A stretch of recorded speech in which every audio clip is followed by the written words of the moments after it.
Hello students, welcome back to our English class 9th की beehive book से नई poem आज हम डिस्कस करेंगे। पोएम का नाम है no man are foreign.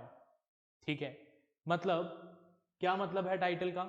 Title का मतलब ये है कि भाई कोई भी इंसान फॉरेनर नहीं है।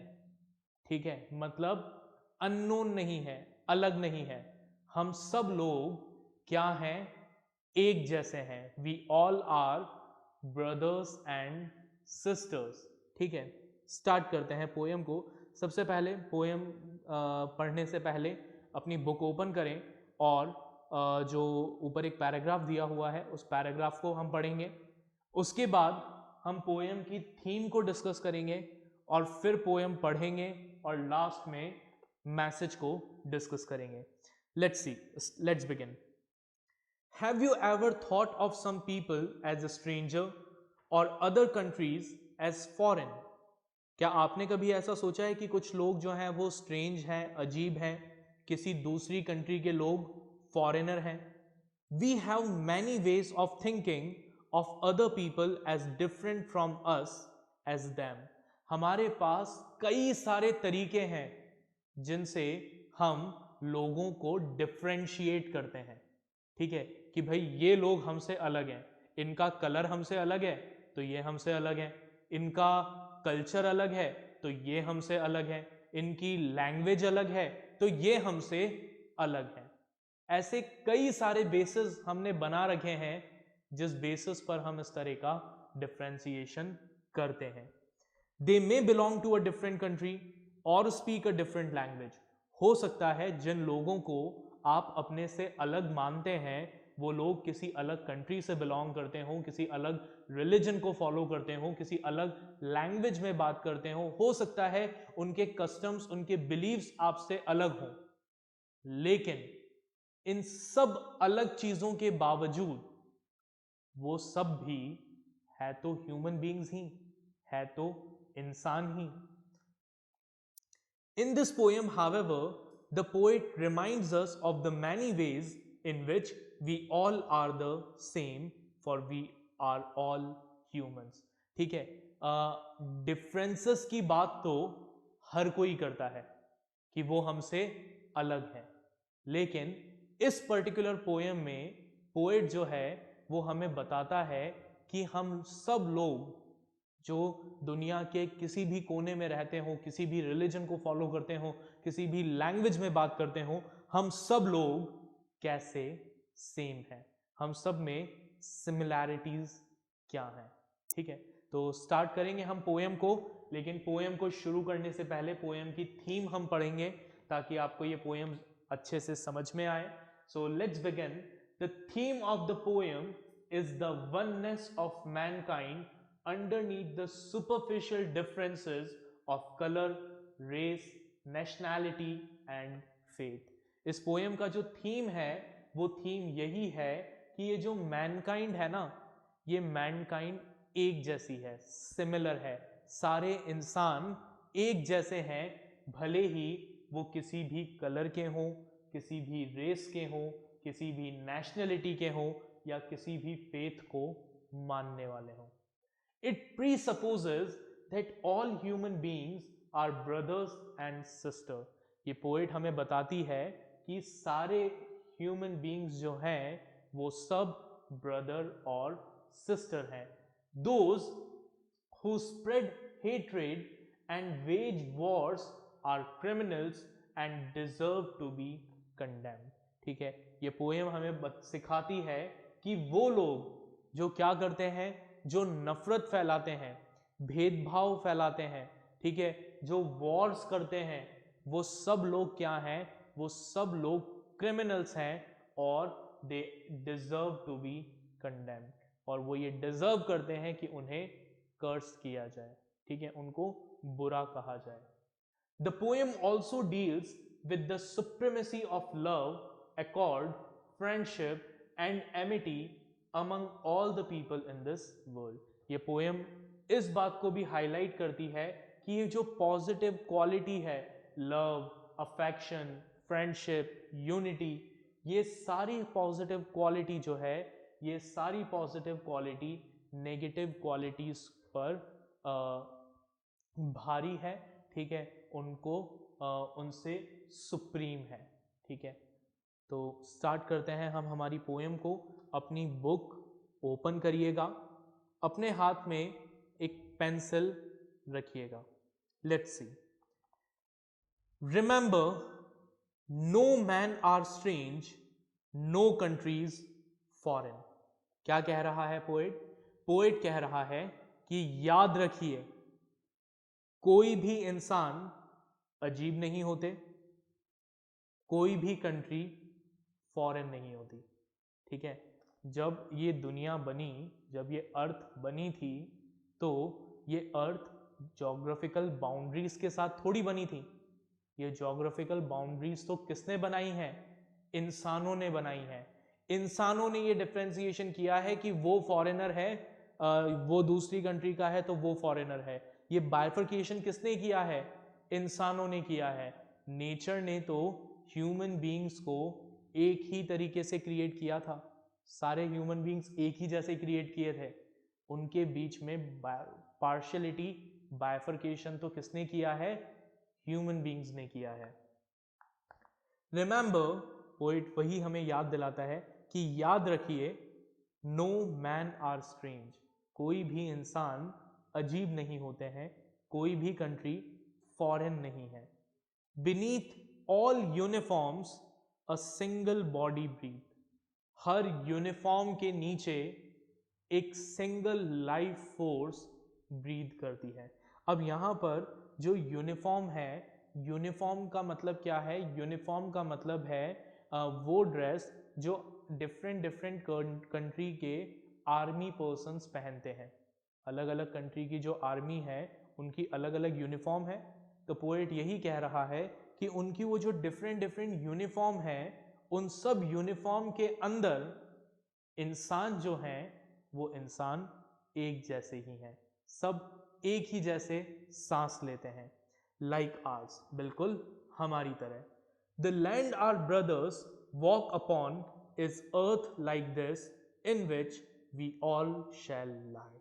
वो लोग भी जिस अर्थ पर चलते हैं, जिस जमीन पर चलते हैं, वो जमीन हमारी ही जैसी है, और उसी जमीन में हमारी तरह वो सब भी एक ना एक दिन मिल जाएंगे। क्लियर? तो पोएट ने क्या पहली सिमिलैरिटी बताई? पोएट ने पहली सिमिलैरिटी ये बताई कि आपका जो आउटर अपीयरेंस है वो कैसा भी हो, लेकिन आपकी जो सोल है वो सब एक जैसी है। हर कोई वैसे ही सांस लेता है जैसे आप सांस लेते हो। जैसे आप इस जमीन पर, इस धरती पर चलते हो, वैसे ही वो लोग भी इसी धरती पर चलते हैं। जिस तरीके से मरने के बाद आप इस मिट्टी में मिल जाओगे, उसी तरीके से वो लोग भी मरने के बाद इसी मिट्टी में मिल जाएंगे। They too aware of sun and air and water. Poet आगे कहता है कि वो लोग जिन्हें आप लोग स्ट्रेंज कहते हैं, जिन्हें आप लोग फॉरेनर्स कहते हैं, वो लोग भी बिल्कुल आप ही की तरह सन को, एयर को और वाटर को फील करते हैं, यूज करते हैं। ठीक है, जिस तरीके से सन हमें एनर्जी देता है, उसी तरीके से वो लोग जिन्हें हम फॉरेनर कहते हैं उन्हें भी एनर्जी देता है। जिस तरीके से हवा हमें सांस लेने में मदद करती है, उसी तरीके से वो लोग जिन्हें हम फॉरेनर कहते हैं वो लोग भी उसी हवा में सांस लेते हैं। जिस तरीके से पानी हमारी प्यास बुझाता है, उसी तरीके से वो लोग जिन्हें हम फॉरेनर कहते हैं उनकी भी प्यास बुझाता है। So they too aware of sun and air and water are fed by peaceful harvest। ठीक है, और वो लोग जिन्हें हम फॉरेनर कहते हैं वो लोग भी पीसफुल हार्वेस्ट से अपने आप को फेड करते हैं। जिस तरीके से हमारे यहाँ फसलें होती है और हम उन फसलों को खाते हैं, उसी तरीके से वो जो फॉरेनर हैं, जिन्हें हम फॉरेनर कहते हैं, they are also fed by the peaceful harvest by wars long winter starve. और जिस तरीके से वॉर के समय में हम लोग स्टार्व करते हैं, हम सब लोग लैक ऑफ रिसोर्सेस का सामना करते हैं, उसी तरीके से वो लोग भी जिन्हें हम फॉरेनर्स कहते हैं, वो भी at the time of war starve करते हैं, लैक ऑफ रिसोर्सेस को फेस करते हैं। Their hands are ours, and in their lines we read a labor not different from our own. उनके जो हाथ हैं, किनके हाथ? उन लोगों के हाथ जिन्हें हम फॉरेनर कह रहे हैं, जिनको हम अपने से अलग कंसिडर कर रहे हैं, उन लोगों के हाथ भी हमारे ही हाथों के जैसे हैं, और उनके हाथों की लकीरों में भी हमें वैसी ही मेहनत दिखती है जैसी हमारे हाथों में है। जिस तरीके से हम मेहनत करके, ठीक है, अपने आप को सरवाइव करवाते हैं, हम सरवाइव करते हैं मेहनत करके, उसी तरीके से वो लोग जिन्हें हम अपने से अलग समझते हैं, वो लोग भी क्या करते हैं? हमारी ही तरह मेहनत करते हैं और इस दुनिया में सरवाइव करते हैं। तो फिर वो हमसे अलग कैसे हुए? Remember, they have eyes like ours that wake or sleep. याद रखिए, उन लोगों के पास भी, जिन्हें आप फॉरेनर कंसिडर करते हैं, उन लोगों के पास भी वैसी ही आंखें हैं जैसी आपके पास है, जो जागती है और सोती है। जिस तरीके से आप जागते हैं, आप सोते हैं, उसी तरीके से वो लोग भी जो आपसे डिफरेंट कल्चर से बिलोंग करते हैं, डिफरेंट रेस से बिलोंग करते हैं, डिफरेंट कम्युनिटी से बिलोंग करते हैं, वो लोग भी आप ही की तरह जागते हैं और सोते हैं।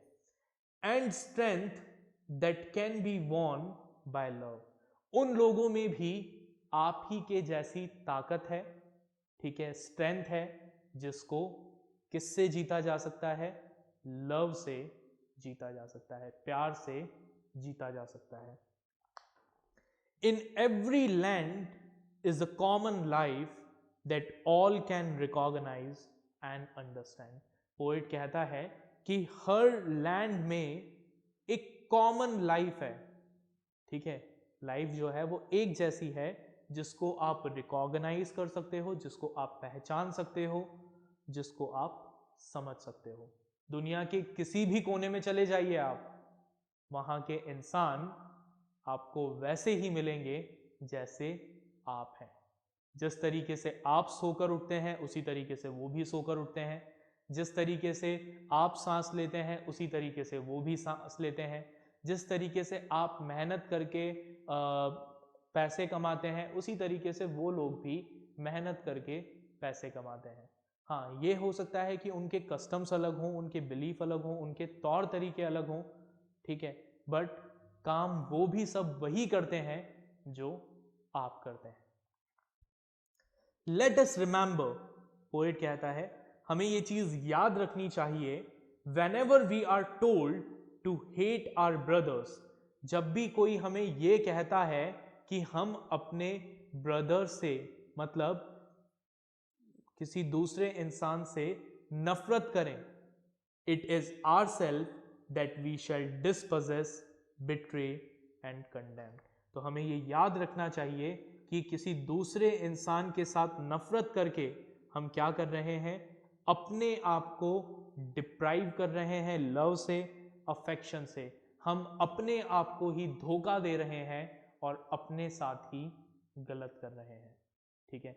अगर एज अ ह्यूमन बीइंग आप दूसरे ह्यूमन बीइंग से नफरत करते हैं, तो जिसके साथ आप नफरत कर रहे हैं उसका तो बुरा कर ही रहे हैं, साथ ही अपने खुद के साथ भी गलत करते हैं, ठीक है।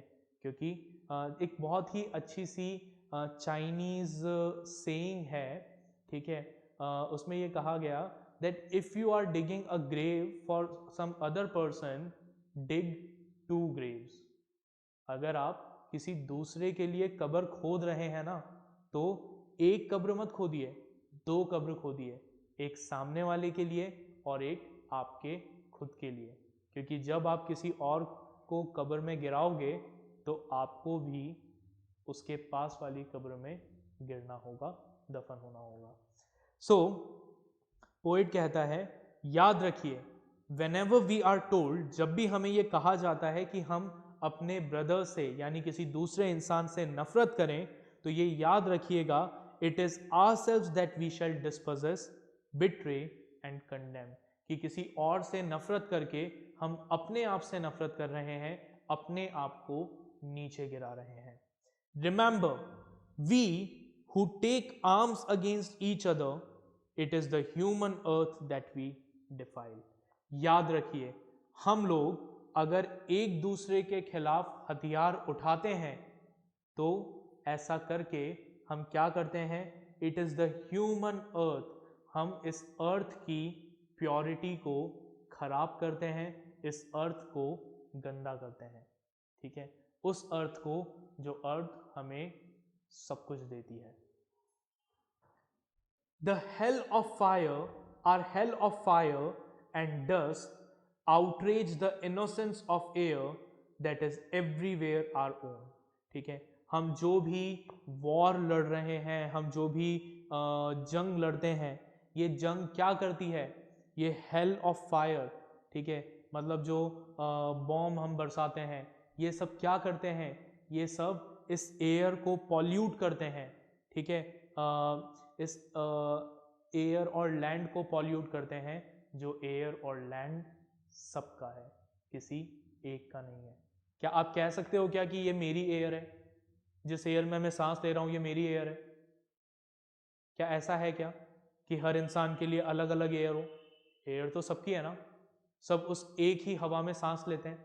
ऐसा तो नहीं कि भाई आप सुबह घर से निकलते हो तो आप अपने अलग से एयर का बैग लेकर निकलते हो कि भाई ये वाला बैग मेरी एयर का है, इसमें से सिर्फ मैं ही सांस लूंगा, कोई और सांस नहीं लेगा।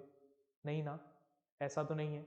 अगर कोई एयर को पॉल्यूट करता है तो उससे आपको नुकसान होता है या नहीं होता है? होता है।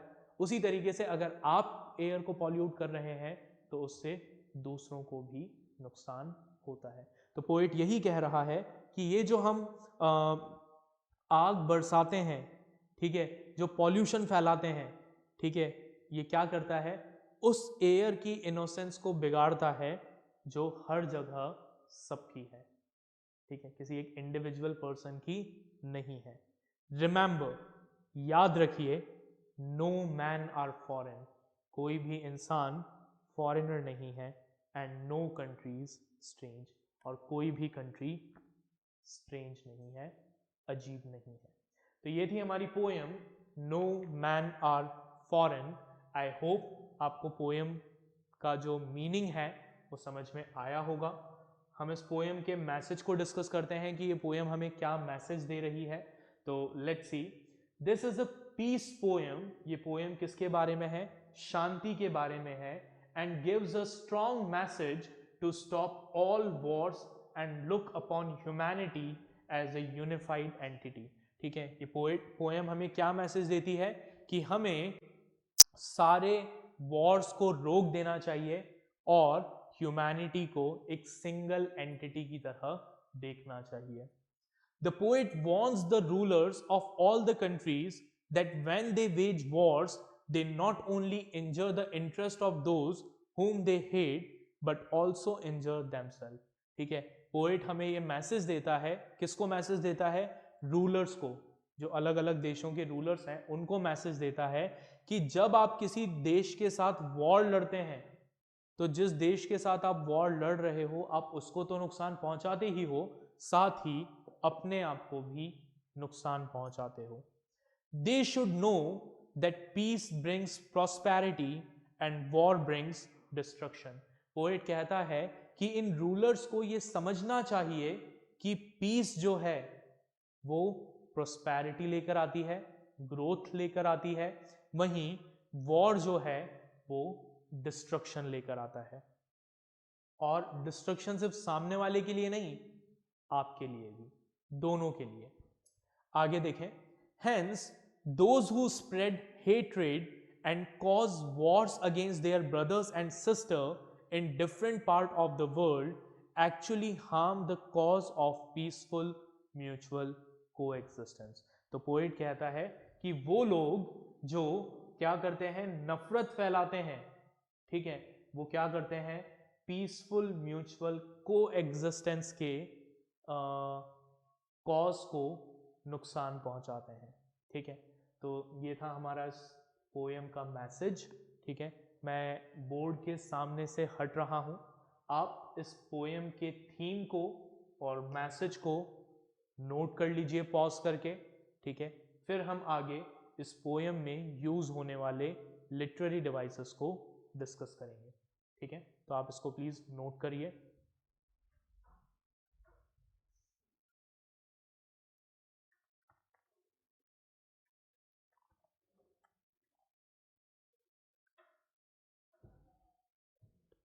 ओके, तो आपने पोएम के थीम और मैसेज को नोट कर लिया होगा।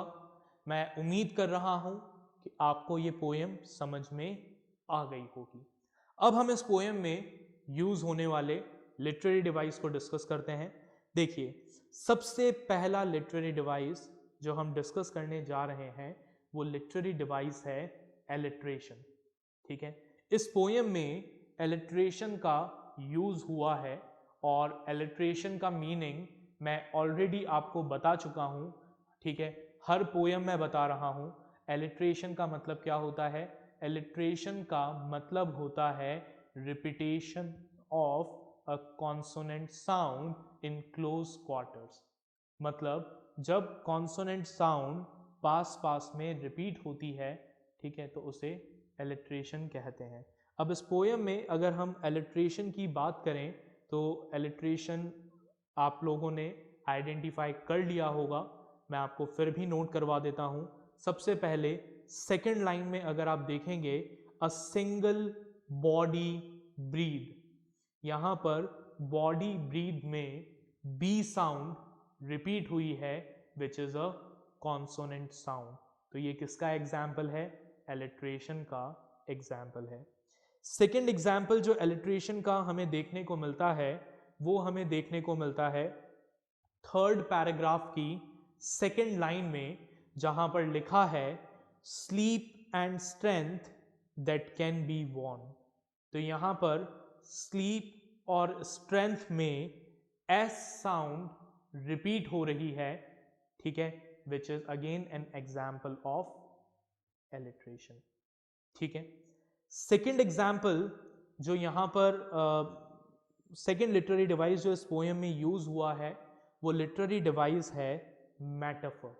ठीक है, मेटाफर का मतलब भी मैं आपको बता चुका हूं। जब मैंने लिटरेरी डिवाइस पढ़ाया था तब मैंने बताया था कि मेटाफर क्या होता है। Metaphor is a direct comparison between two object of different kinds. जब दो डिफरेंट डिफरेंट काइंड के ऑब्जेक्ट को कंपेयर किया जाता है डायरेक्टली एक दूसरे से, तो उसे हम मेटाफर कहते हैं। जैसे ही इज अ लायन, वो शेर है। तो यहाँ पर हम किसी बच्चे को या किसी पर्सन को कंपेयर कर रहे हैं लायन से, तो it is what, it is a metaphor. तो यहाँ पर इस पोएम में अगर हम मेटाफर देखें तो देखिए कौन कौन सा मेटाफर यूज हुआ है। पहला मेटाफर है बीनीथ ऑल यूनिफॉर्म। यहाँ पर यूनिफॉर्म जो है इट इज अ मेटाफर। ये क्या है? एक मेटाफर है। यहाँ पर यूनिफॉर्म का मतलब एक्चुअल यूनिफॉर्म से नहीं है। यहाँ पर मेटाफर क्या है? यहाँ पर यूनिफॉर्म जो है वो क्या है? यूनिफॉर्म का मतलब है वो आर्मी पर्सन जो डिफरेंट डिफरेंट कंट्री से बिलोंग करते हैं। ठीक है, तो आर्मी पर्सन्स को कंपेयर किया गया है किससे? यूनिफॉर्म से। ठीक है, दूसरा मेटाफर का एग्जाम्पल है वॉर्स लॉन्ग विंटर। ठीक है, तो यहाँ पर वॉर का जो टाइम पीरियड है उस टाइम पीरियड को कंपेयर किया गया है किससे? विंटर से। ठीक है, तो that is again example of metaphor. तीसरा लिटरेरी डिवाइस जो इस पोएम में यूज हुआ है वो आप नोट कर लीजिए। वो लिटरेरी डिवाइस है ट्रांसफर्ड एपिथेट। ठीक है, ट्रांसफर्ड एपिथेट का मतलब जिसको नहीं पता है वो लिटरेरी डिवाइसेस की वीडियो में इसको देखिए कि ट्रांसफर्ड एपिथेट क्या होता है। मैं यहाँ पर आपको बता देता हूँ ट्रांसफर्ड एपिथेट कहाँ यूज हुआ है। पीसफुल हार्वेस्ट में ट्रांसफर्ड एपिथेट यूज हुआ है। हार्वेस्ट पीसफुल नहीं है, ठीक है। पीसफुल कौन है? वो फार्मर्स जो फार्मिंग कर रहे हैं, ठीक है। और लास्ट लिटरेरी डिवाइस जो इस पोएम में यूज़ हुआ है वो है रिपीटेशन। अगर आप इसमें रिपीटेशन को आइडेंटिफाई करेंगे तो पहली लाइन में आप देखें, no man are strange, no countries foreign, और लास्ट लाइन में भी यही चीज़ लिखी है, बस थोड़े से वर्ड इंटरचेंज कर दिए, no man are foreign and no countries strange कर दिया है। तो it is what, it is a repetition. Poet एक ही बात को बार बार रिपीट कर रहा है इस बात पर एम्फेसाइज करने के लिए कि ना तो कोई इंसान अजीब होता है, ना ही कोई कंट्री फॉरेन कंट्री होती है, हम सब लोग एक ही हैं। क्लियर? तो ये थी हमारी poem no man are foreign. I hope आपको ये पोएम समझ में आ गई होगी। इसके साथ जो वर्कशीट आपको मिलेगी वो वर्कशीट आप सॉल्व करिएगा। कोई अगर डाउट है तो मुझसे पूछिएगा, पूछने में शर्माइएगा मत, ठीक है। फिर हम मिलेंगे अगले लेक्चर में अगली पोएम के साथ। Till then take care, bye everyone.